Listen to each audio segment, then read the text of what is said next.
கடவுள் அருள் டிவி நேயர்களுக்கு astro KS ஐயங்காரின் பணிவான நமஸ்காரங்கள். குரு அதிசாரம் மற்றும் வக்ரகதி பலன்கள். குரு பற்றி பார்த்தீங்கன்னா, குரு தான் இருக்கும் இடத்தை விட பார்க்கும் இடம் மிகவும் அதிகமான சுபத்துவம் நடக்கும் அப்படின்னு சொல்கிறது ஜோதிட சாஸ்திரம். எந்த இடத்தை பார்க்கிறாரோ அந்த இடத்திற்கு உண்டான அதாவது பாவகத்துக்கு உண்டானதையும் காரகத்துக்கு உண்டானதையும் அதிபடுத்தி செய்வார் அப்படின்னு சொல்லக்கூடியது.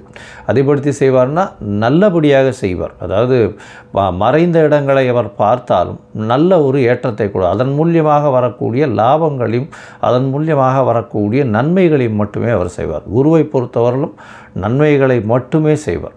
சரி, குருவுக்கு பார்த்தீங்கன்னா எல்லா கிரகங்களுக்கும் சப்தம பார்வைகள் இருக்குது. ஆனால் குருவுக்கு பார்த்தீங்கன்னா அதை விட அதிகமாக 5ஆம் பார்வையும் 9ஆம் பார்வையும் இருக்குது. அதாவது ஸ்பெஷல்னு சொல்லக்கூடியது அதிகமாக பார்க்கக்கூடிய குருவினுடைய பார்வை 5, 7, 9 அப்படின்னு 3 இடத்துல உழருது. இதன் மூலியமாக நல்ல ஒரு ஏற்றம் கிடைக்கும். 5ஆம் இடம் அப்படின்னு சொன்னோமே, ஆனால் எந்த ஒரு அதாவது ராசிக்கோ எந்த ஒரு லக்னத்திற்கும் பார்த்தாலேயானால் அந்த 5ஆம் இடம்னு சொல்லக்கூடியது பூர்வ புண்ணிய புத்திரஸ்தானம் அப்படின்னு சொல்லக்கூடியது. பூர்வ புண்ணிய புத்திரஸ்தானத்தை குரு பார்த்தால் அந்த குடும்பத்திற்கு மிகப்பெரிய ஏற்றம், குழந்தை பிராப்தி நல்லபடியாக இருக்கும், சந்ததிகள் வளரக்கூடிய வாய்ப்பு உண்டு, புகழ் அந்தஸ்து கௌரவம் வரும், அதிகமான படிப்புகள் படிக்கக்கூடிய வாய்ப்பு, மேல் படிப்புகள்லாம் படிக்கக்கூடிய வாய்ப்புகள் நிச்சயமாக இருக்கும். சப்தமத்தை குரு பார்க்குறார் அப்படின்னும் பொழுது 7ஆம் இடத்தை குரு பார்க்கும் பொழுது உங்களுக்கு என்ன வரும் அப்படின்னு பார்த்தாலேயானால் திருமணங்கள் நிச்சயிக்கப்படும். நல்ல திருமணங்கள் பெற்றோர்களின் சம்மதத்தின் மூலியமாக நிச்சயமாக நிச்சயிக்கக்கூடிய வாய்ப்புகள் மிகவும் அதிகமாக இருக்கும். அது தவிர உங்களுடைய பார்ட்னர்ஷிப் கன்சர்ன், அது தவிர வியாபாரங்கள் நல்லபடியாக பெறும். ஏன்னா குருவை பொறுத்தவரையிலும் காரகத்துவம்னு சொல்லக்கூடியது குரு புத்திர காரகன்னு சொல்கிறாங்க. அது தவிர தன காரகன்னு சொல்கிறாங்க. அதனால் தொழில் முன்னேற்றம் வேணும் அப்படின்னா தொழில் ஸ்தானத்தையும் குரு பார்க்கணும். அதாவது 10ஆம் இடத்துல குரு பார்வை இருந்ததுன்னா பெரிய ஏற்றத்தை கொடுக்கும். அது தவிர 7ஆம் இடத்துல குரு 7ஆம் இடத்தை பார்த்தாலோ அது 7ஆம் இடத்தில் இருந்தாலோ கண்டிப்பாக உங்களுக்கு அதாவது கூட்டு தொழிலில் ஒரு பெரிய வெற்றியை கொடுக்கக்கூடிய காலகட்டமாக அமையும். சரி, இந்த குருவுக்கு 9ஆம் பார்வை என்ன செய்யும்? குருவுக்கு 9ஆம் பார்வையின் மூலியமாக பார்த்தோம்னா வெளிநாடு போய் படிக்கக்கூடிய யோகம், வெளிநாட்டிலிருந்து அதீதமாக பணம் சம்பாதிக்கக்கூடிய யோகம், இதெல்லாம் வரக்கூடிய வாய்ப்புகள் மிகமாக உண்டு.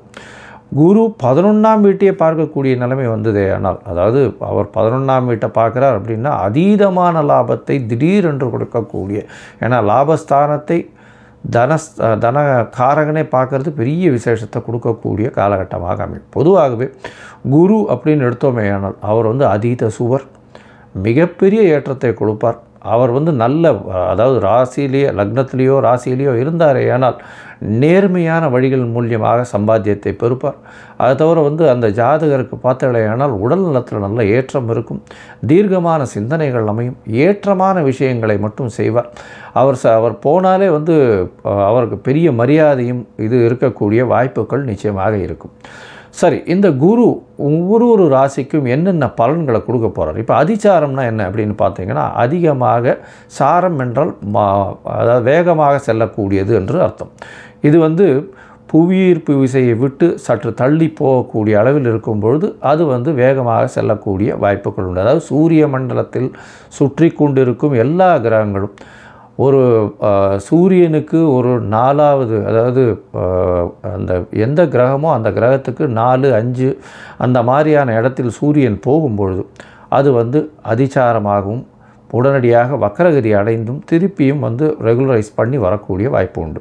இப்போ பார்த்தோம்னா குருவுக்கு 4ஆம் இடத்துல புரட்டாசி மாதத்தில் இந்த அதிசாரம் ஆரம்பிக்கிறது அதிவேகமாக செல்லக்கூடிய நேரமாக இருக்கும். அதற்கு பிறகு ஒரே மாதத்தில் அதாவது பார்த்தோம்னா 18/11/2025 அப்போ பார்த்தேனால் குரு அதிசாரமான குரு புரட்டாசி 4 அதாவது புனர்பூசம் 4ஆம் பாதத்தில் இருந்த குரு வக்ரகதி அடைய ஆரம்பிப்பார். ஏன்னா 5ஆம் இடத்துல சூரியன் வரும்போது குருவுக்கு அந்த மாதிரியான விஷயங்கள் வர ஆரம்பிக்கும். அதற்கு பிறகு பார்த்தேனால் 4ஆம் இடத்துலேருந்து அதாவது 4ஆம் இடத்துலேருந்து 5ஆம் இடத்துக்கு சூரியன் ஒன்றுன்னா மூவ் ஆன உடனே வக்ரகதியிலிருந்து கிட்டத்தட்ட 17/3/2026 அன்னைக்கு அவர் வக்ர நிவர்த்தியம் அடைகிறார். அதற்கப்புறம் ரெகுலராக போகிற மாதிரி அவர் தன்னுடைய சாரத்தை மாற்றிக்கொண்டு அதற்கு பிறகு அவர் வந்து குருவினுடைய அதாவது அடுத்த ராசிக்கு வருட கிரகமான குரு ஒரு ராசியிலிருந்து அடுத்த ராசிக்கு பெயர்வார். அது வந்து மே மாதத்தில் வருது. இப்போது அதிசாரம் வந்து கிட்டத்தட்ட ஒரு மாதம், அதாவது 8/10/2025 18/11/2025 வரலும் அதிசாரமாக 18/11 பார்த்தேலையானால் புனர்பூசம் 4ஆம் பாதத்தில் வக்ரகதியாகி அதற்கப்புறம் மிதுன ராசிக்கு போகிறார். மிதுன ராசிக்கு புனர்பூசம் 3ஆம் பாதத்துக்கு 21/12/2025 போகிறார். அதற்கு பிறகு புனர்பூசம் 2 புனர்பூசம் 1 இது எல்லாமே மிதுன ராசியில் தான் இருக்குது.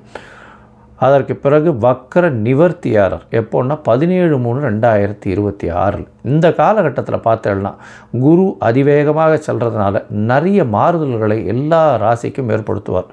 ஒரு ராசியிலிருந்து அடுத்த ராசிக்கு சென்று வருவதனால் பல மாற்றங்கள் நிகழக்கூடிய வாய்ப்புகள் உண்டு. அதுவும் தொழிலில், பண விருத்தியில், அதை தவிர கர்ப்பஸ்திரிகள் அதாவது குழந்தை பிராப்தியில், தந்தையின் வருமானத்தில், தந்தையினுடைய உடல் நலத்தில், வெளிநாடு போய் படிக்கக்கூடிய, வெளிநாடு போய் சம்பாதிக்கக்கூடிய பாக்கியங்களில் இது எல்லாத்திலையுமே மாறுதல்களை ஏற்படுத்துவார். சரி, இந்த குருவினுடைய மாற்றங்கள் ஒரு ராசிக்கும் மேஷம் முதல் மீனம் வரை எப்படி இருக்கும்னு பார்க்கலாம். அதற்கு முன்னாடி பார்த்தாலேயானால் இந்த குருவுக்கு என்ன எளிய பரிகாரம் செய்யலாம் அப்படின்னு பார்க்கும்பொழுது, குருவை பொறுத்தவரையிலும் பார்த்தேன்னா தட்சிணாமூர்த்தி அப்படின்னு சிவன் கோவிலில் இருப்பார். தென்முக கடவுளாக இருப்பார். தட்சிணாமூர்த்தியை போய் வேண்டிடுவாங்க. ஆஞ்சநேயரையும் விநாயகரையும் வழிபடுவது ரொம்பவும் நல்லது. அதை தவிர பார்த்தோம்னா தட்சிணாமூர்த்திக்கு வியாழக்கிழமை ஒரு மஞ்சள் துண்டு, எலுமிச்சம்பழம் இல்லைன்னா அவருக்கு வந்து மஞ்சள் வச்சு அர்ச்சனை பண்ணிட்டு வர்றது, மூக்கு கடலை போட்டு அர்ச்சனை பண்ணிட்டு வர்றது, நெய் விட்டு விளக்கு ஏற்றிட்டு வர்றது, இதையெல்லாம் பண்ணிட்டு வரும்போது எளிய பரிகாரமாக இருக்கும். சரி, இந்த குருவிற்கு உண்டான மற்றொரு எளிய முறை அப்படின்னு சொல்ல போனால் குரு காயத்ரி மந்திரம். ஓம் ரிஷபத்வஜாய வித்மஹே கிருணீஹஸ்தாய தீமஹி தன்னோ குரு பிரச்சோதயாத் அப்படின்ற இந்த மந்திரத்தை நீங்கள் வந்து ஒரு நாளைக்கு 3 தடவையாக சொல்கிறதன் மூலியமாக உங்களுக்கு வரக்கூடிய எல்லா பிரச்சனைகளும் நிச்சயமாக தீரும்.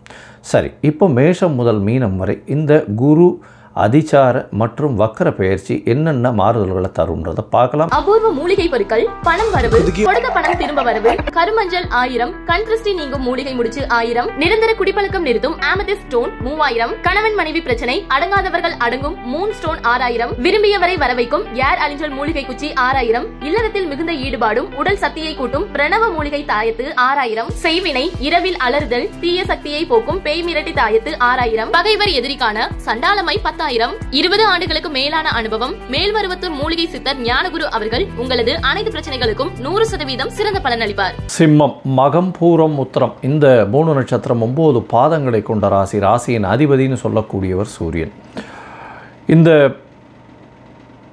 குருவின் அதிசாரம் மற்றும் வக்கர நிலை, அதாவது 8/10/2025 பார்த்தாலேயானால் 21/12/2025 வரலும் உங்களுடைய ராசிக்கு 12ஆம் இடத்துல குரு இருக்கார். வக்கர நிலையில் இருக்கார், அதிசாரமாறார், அதுக்கப்புறம் வக்கர நிலையில் வரார். இந்த காலகட்டத்தில் பார்க்கும்பொழுது உங்களுடைய 5ஆம் அதிபதினு சொல்லக்கூடியவர் அவர் 12ஆம் இடத்துல இருக்கிறதுனால குழந்தைகள் மூலியமாக சில தொல்லைகள் வரும், தேவையில்லாத செலவுகள் வரக்கூடிய வாய்ப்புகள் நிச்சயமாக உண்டு.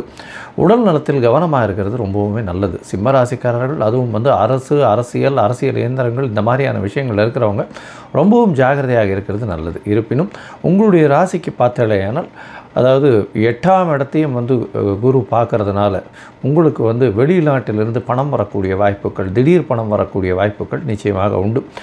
உங்களுடைய ராசிக்கு பார்த்தீங்கன்னா சுகங்கள் நல்லபடியாக இருக்கக்கூடிய வாய்ப்பு உண்டு. 12ஆம் இடத்துல குரு இருக்கிறதுனாலேயே நல்ல தூக்கம் வரக்கூடிய வாய்ப்பும், அயனசயன போகஸ்தானம் வலுப்பெறக்கூடிய வாய்ப்பும் நிச்சயமாக உண்டு. இருப்பினும் குழந்தைகள் மூலியமாக சிறு தொல்லைகள் வந்தே தீரும். அது தவிர பார்த்தீங்கன்னா உங்களுடைய ராசிக்கு 6ஆம் இடத்தை குரு பார்க்குறார். அதனால் அரசாங்கம் சம்பந்தமாக சிறு தொல்லைகள் வரக்கூடிய வாய்ப்புகள் நிச்சயமாக உண்டு. இதற்கு பிறகு பார்த்தீங்கன்னா புதிய முயற்சிகள், அதை தவிர வந்து அதாவது போட்டி, பொறாமை இந்த மாதிரியான விஷயங்களில் பிரச்சனைகள் வரக்கூடிய வாய்ப்பு உண்டு. உங்களுடைய போட்டிகள் எல்லாம் பார்த்திங்கன்னா கொஞ்சம் சுமூகமாகவே போகக்கூடிய வாய்ப்புகள் உண்டு. ஏன்னா 6ஆம் இடம் அப்படின்னு சொல்லக்கூடியது ரோண சத்ருஸ்தானம்னு சொல்லக்கூடியது, ருண ரோகணம் அப்படின்னு சொல்லக்கூடியது. இதனால் இதன் மூலியமாக என்ன அப்படின்னா உடல் வலி, உடல் இருக்கக்கூடிய உபாதைகள் சற்று குணப்படக்கூடிய வாய்ப்புகள் நிச்சயமாக உண்டு. இருப்பினும் உங்களுடைய ராசியை சனி பார்க்குறார், வக்கர நிலையிலிருந்து சனி பார்க்கறதுனால நிச்சயமாக உங்களுக்கு உடல் நிலையில் பிரச்சனைகள் வரக்கூடிய வாய்ப்புகள் நிச்சயமாக உண்டு. ஏன்னா சனி பகவான் வக்கரகதியிலிருந்து இவ்வளோ நாளாக குருவின் பார்வையில் இருந்தார், அவர் வந்து நேரடியாகவே பார்க்கறதுனால பிரச்சனைகள் இருக்கும். எதிர்பாலினத்தவரை நம்ப வேண்டாம், ரொம்ப ஜாகிரதையாக இருக்கிறது நல்லது. அதை தவிர பார்த்தாலேயானால் பார்ட்னர்ஷிப் பிஸ்னஸில் பின்னடைவு இருக்கக்கூடிய வாய்ப்புகள் உண்டு. படிக்கக்கூடிய மாணவர்களுக்கு சற்று வந்து ஏற்றமான காலமாக இருந்தாலும் ஒரு தடவைக்கு 10 தரம் படிக்க வேண்டிய காலகட்டமாக இருக்கும். தாயின் உடல்நிலையில் சற்று பின்னடைவு இருக்கக்கூடிய வாய்ப்புகள் நிச்சயமாக உண்டு. அதை தவிர பார்த்தோம்னா புதிய வீடு மனை வாங்கக்கூடிய பாக்கியங்கள் உண்டு. இருப்பினும் பழைய வீடுகள் விற்கணும்னு பார்த்துருந்தீங்கன்னா இந்த காலகட்டத்தில் நிச்சயமாக விற்கக்கூடிய காலகட்டமாக அமையும். உங்களுடைய ராசிக்கு பார்த்தீங்கன்னா திருப்பியும் 11ஆம் இடத்துக்கு வக்கரகதியிலேயே வந்து குரு போகிறார். 21/12/2025 பார்த்தோம்னா உங்களுடைய ராசிக்கு 12ஆம் இடத்துக்கே போகிறார். 12ஆம் இடத்துல வக்கர 11ஆம் இடத்துக்கு போகிறதுல 11ஆம் இடத்துல வக்கர குரு, அதாவது மிதுன ராசிக்கே திருப்பியும் போகிறார். இந்த காலகட்டத்தில் பார்த்தோம்னா 11ஆம் இடம் இவ்வளவு நாளாக உங்களுக்கு லாபத்தை கொடுத்துட்டு இருந்தாலும் வக்கரகதி அடைஞ்சதுனால தொழிலில் பிரச்சனைகள் வரக்கூடிய வாய்ப்புகள் உண்டு. சிம்மராசிக்காரர்கள் தொழிலில் ரொம்ப ஜாகிரதையாக இருக்கிறது நல்லது. மூத்த சகோதர சகோதரிகள் கொஞ்சம் பிரச்சனைகள் வரக்கூடிய வாய்ப்புகள் நிச்சயமாக உண்டு. இளைய சகோதரர்கள் கூட நல்ல ஒரு ஏற்றம் இருக்கும். குழந்தை பிராப்தி ஏற்படக்கூடிய வாய்ப்புகள் நிச்சயமாக உண்டு. அதாவது 17/3/2026 வரலும் உண்டான காலகட்டத்தில்.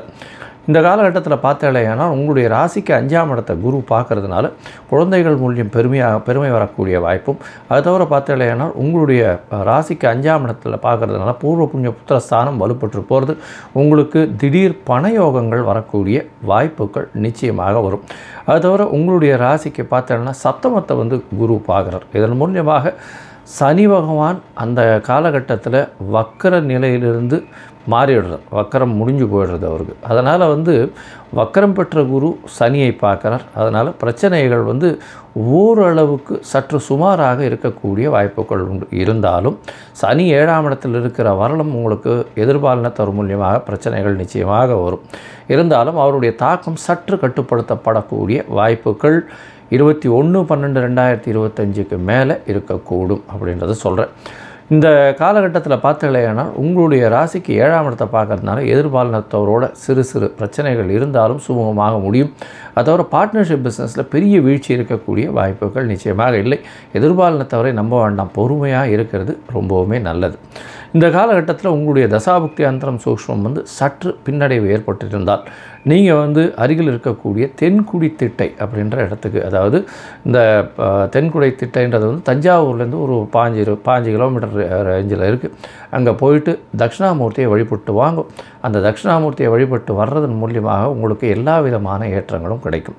இங்கே வந்து உங்களால் முடிஞ்ச தானங்கள் அப்படின்னு சொல்லக்கூடியது, அதாவது மஞ்சள் தானம் கொடுங்க, அது தவிர மஞ்சள் வஸ்திரங்கள் தானம் கொடுங்க, நெய் தானம் கொடுங்க, அது தவிர வந்து உங்களால் முடிஞ்சது தேங்காய் தானம் கொடுங்க, வாழைப்பழம் தானம் கொடுங்க. அதை தவிர கோவிலில் வந்து அந்த சதுர்த்தி தேங்காய் உடைச்சுட்டே வாங்கும். இதெல்லாம் வந்து ஒரு பெரிய ஏற்றத்தை கொடுக்கக்கூடிய விஷயமாகவும் உங்களுக்கு வரக்கூடிய பிரச்சனைகளிலிருந்து நல்ல ஒருவான விமோசனம் கிடைக்கக்கூடிய வாய்ப்புகளும் நிச்சயமாக கிடைக்கும். அதை தவிர பார்த்தோம்னா இந்த சிம்மராசிக்காரர்கள் எப்பொழுதுமே டாம்பீகமாகவும் தான் என்ற அகங்காரத்தோடும் இருக்கக்கூடியவர்கள். இவர்கள் கொஞ்சம் பொறுமையாக செயல்படுவதன் மூலியமாக இந்த குரு அதிசார வக்கர பயிற்சி நல்ல ஒரு ஏற்றத்தை கொடுக்கும் அப்படின்றத சொல்கிறேன். கடவுள் அருள் டிவியை பார்த்தமைக்கு நன்றிகள். மேலும் இது போன்ற தகவல்களை தெரிந்து கொள்ள கடவுள் அருள் டிவியை சப்ஸ்கிரைப் செய்யுங்கள். மறக்காமல் பெல் ஐக்கானை கிளிக் செய்யுங்கள். அபூர்வ மூலிகை பொருட்கள், பணம் வரவு, கொடுத்த பணம் திரும்ப வரவு, கருமஞ்சள் 1000, கண் திருஷ்டி நீங்கும் மூலிகை முடிச்சு 1000, நிரந்தர குடிப்பழக்கம் நிறுத்தும் ஆமெதிஸ்ட் ஸ்டோன் 3000, கணவன் மனைவி பிரச்சனை அடங்காதவர்கள் அடங்கும் மூன் ஸ்டோன் 6000, விரும்பியவரை வரவைக்கும் ஏர் அலிஞ்சல் மூலிகை குச்சி 6000, இல்லறத்தில் மிகுந்த ஈடுபாடும் உடல் சக்தியை கூட்டும் பிரணவ மூலிகை தாயத்து 6000, செய்வினை இரவில் அலறுதல் தீய சக்தியை போக்கும் பேய் மிரட்டி தாயத்து 6000, பகைவர் எதிரிக்கான சண்டாளமை 10000. 20 ஆண்டுகளுக்கு மேலான அனுபவம், மேல்மருவத்தூர் மூலிகை சித்தர் ஞானகுரு அவர்கள் உங்களது அனைத்து பிரச்சனைகளுக்கும் 100% சிறந்த பலன் அளிப்பார்.